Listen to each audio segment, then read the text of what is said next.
winning goal in a game that it probably deserved to be. The number to call, 0800 234 6565. Might still have time to squeeze you in before we start our non-league roundup in about 10 minutes time. But next we talk to Mackem Cabbie. Good evening, sir. Good evening, gentlemen. Thanks for having me on again. Good evening. Which side of the positivity negativity fence are you on, or are you sitting right on it? I'm just, the more you love this club, the more frustrated you are, and I'm just 100% purely frustrated because it feels like it's cancelled out 2 world-class goals in the first half. And I was saying at half time, I thought, I hope we go on to win this game because, them 2 goals alone deserve something to get a win. It would have been fantastic, and it's just such a bitter pill to swallow. And especially as well because the fact we just don't seem to beat Coventry City. It's just, you feel sick to the pit of your stomach. When they got their first goal back, I think everybody in that stadium sort of knew what was going on. And yes, if you look on the positive side, we're still top of the league, but that's 3 draws now we've got. From 2-0 up, really you should be winning that game because Coventry, look, they were poor that first half, you know what I mean, and I really thought we're going to put this game to bed. And I just hope the wheels are not starting to come off. That's 3 games without a win now. Yes, we're still top of the table, but if we carry on, keep on drawing, then I'll guarantee we won't be top of the table in months to come. And plus all the suspensions and the injuries, and what started off in the half time was absolutely on a high, finishes, and you just feel so frustrated and just bitter. Help. Yeah, it summed it up quite nicely, really.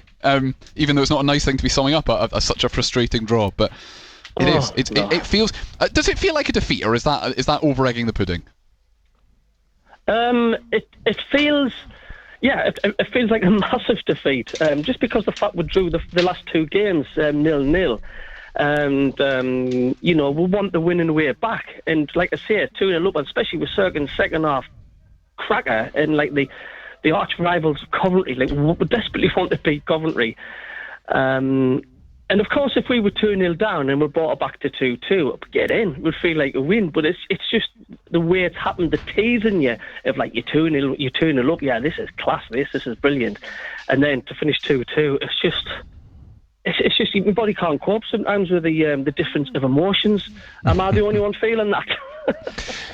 It's interesting, isn't it, Mackem Cabbie? We talk about, Joe Bellingham. He deserves his call up for England under-21s. But I think we don't realise what a big, important player he is for the team. I just think, Alan Brown's done well in there, but I just think that we haven't filled that hole.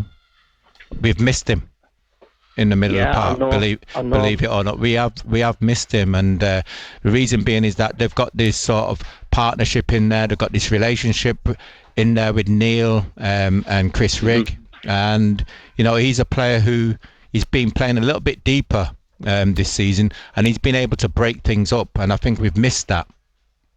The funny thing is, when Joe was first starting his suspension, and it was the QPR game. I think I spoke to you just before that game, and I says, I just hope we don't miss Bellingham. And I remember you saying, Gary, no, I think we'll be all right with a bit of luck. I think we should be okay. But it is looking so obviously how much we're actually missing him, and we've got that huge gap in the middle of the park, because Bellingham was everywhere. He wasn't just in the middle. Every time it showed you the highlights of Sun, Bellingham's there. He's at the back, he's at the side, he's all over. And my goodness, we do miss him. Absolutely. I just think we'll recover. Yeah, listen, decisions to be made. We learn from this. And what I mean by that is obviously with Bellingham being missing out there for the last couple of games, we're going to miss him at Millwall as well. We've got to find a way. Isidore, we've got to find a way. What's his best position? Is he going to be our out-and-out striker, or Is he going to play on the left-hand side? You know, is he better playing as a wide player? That's what you got to look at. No, then I definitely think. And then you're going to be thinking, you know, what's Aaron Connolly? Is he going to be better than Mayenda as an out-and-out striker? You know, I want Connolly to do so well. Oh, but yeah. At the moment, it's just it's not happening. And I read a lot of comments on social media. You know, a lot of fans saying, "Oh, like Connolly, this is just no good. Connolly's not good enough and all that." But he's not. He's hardly played. Connolly. He needs some more game time. We've got to give the lad a break. But where do you give him a break? By playing him in games in the first team? I know it's jumping from a rock hard place to a rock, isn't it? It's you know, look, there's a lot of words being said today. I mean, you're true son and through your blood and blood, and that draw today hurt. It hurt a lot. It still does, and I'm just more annoyed. We've got the blooming international break now to ponder over that. Yes, if there wasn't enough dissection being done of every Sunderland game anyway, there's now a fortnight to do this one. Thank you very much, Mackem Cabbie, as always, for having a chat with us.